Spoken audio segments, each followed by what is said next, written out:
Côté culture, Michel Pierrard, Sébastien Giraud. Alors là, c'est un gros coup de cœur de Michel Oui, Pierrard. mon cœur enfle d'amour pour Marie Hockey parce qu'elle dessine si bien. Tout ce qu'elle fait est rempli, mais de son amour pour les sujets qu'elle choisit aussi. Vous voyez, elle ne fait pas du dessin au kilomètre. Non, elle aime les sujets qu'elle dessine.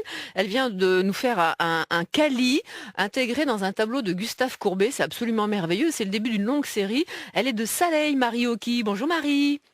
Bonjour Michel. Alors, bonjour Sébastien. Bonjour à Marie. Alors Sébastien, je lui ai montré le croquis Oui. que vous m'avez envoyé. On ne peut pas en dire plus que ça sur le nouveau croquis en cours. La Joconde avec le visage de... On dit pas. Si ? On dit pas. On dit pas pour l'instant. C'est un mystère, je dirais. Allez, on dit pas. C'est vous qui décidez, on peut le dire si vous voulez.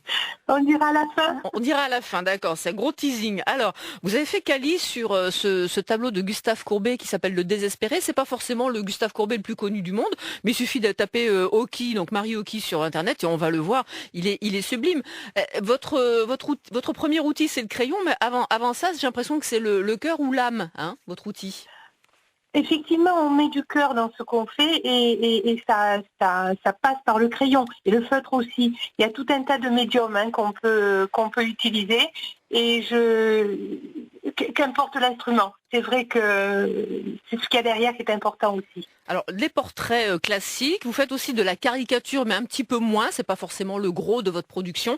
Le gros, c'est vraiment le portrait. Et vous avez portraitisé vraiment des visages très connus. Vous aimez faire ça, les stars, plutôt que les inconnus, finalement. Pourquoi ? Oui, mais je crois qu'il faut quand même une inspiration dans ce qu'on dessine. Et on peut dessiner des gens qu'on aime, mais dès qu'on ne connaît pas la personne, c'est beaucoup plus difficile et de trouver la motivation et de trouver son âme. Donc ça je le fais, il n'y a pas de souci. Mais c'est vrai que j'aime bien panacher et puis on ne les voit pas. Les portraits privés, la plupart du temps, Oui. Ils vivent leur vie, ils partent dans les... Ils volent de leur propre Il reste aile, dans les maisons, voilà. Et vous voulez qu'on voit ce que vous faites, et vous avez bien raison. Votre nouveau défi, donc, c'est aussi d'ajouter de la couleur, un petit peu de couleur dans vos tableaux, alors que finalement, souvent, c'est du noir et blanc. Pourquoi ? Oui, effectivement. Le noir et blanc, ça m'a permis de dessiner vraiment techniquement, d'aller chercher l'ombre et la lumière. Ce qui fait que maintenant, en passant à la couleur, qui est autre chose, c'est vraiment une autre technique, et je redescends un petit peu au pied du mur. Il y a tout à apprendre. Et c'est vraiment un art à part entière. Mais le noir et blanc m'aide beaucoup, parce qu'il y a derrière justement cette technique du clair-obscur qui donne du relief. Vous aviez déjà fait un portrait de Cali, il y a déjà un moment, et vous le faites donc de nouveau, ce portrait de Cali, intégré et inséré dans un tableau de grand maître Gustave Courbet. Il les a vus, Cali, ces dessins et ces tableaux, ou pas encore ? Alors, le dernier, je ne pense pas. On a essayé de lui faire passer, mais bon, il doit avoir ses propres soucis et ses propres motivations en ce moment. Mais peut-être que le hasard fera que, comme le dernier tableau, celui d'il y a 2 ans en tout cas, il y avait eu un hasard qui fait que Cali s'était fait photographier avec un de mes portraits. Alors je n'ai pas eu l'occasion d'échanger avec lui. On ne sait pas. Le hasard peut-être. Si ça se fait, oui. Oui. Pardon. Si ça se fait, vous nous direz quel est le retour de Cali par rapport à vos portraits que vous faites de lui. C'est très fidèle. Alors, on dévoile enfin cette fameuse Joconde sur laquelle vous travaillez. Alors, c'est en train de se faire. Et le visage que vous avez choisi d'insérer donc à la place de celui de Mona Lisa, c'est lequel ? C'est Simone Veil. Et pourquoi ? Je pense elle fait partie de nos monuments, de notre mémoire et de notre culture.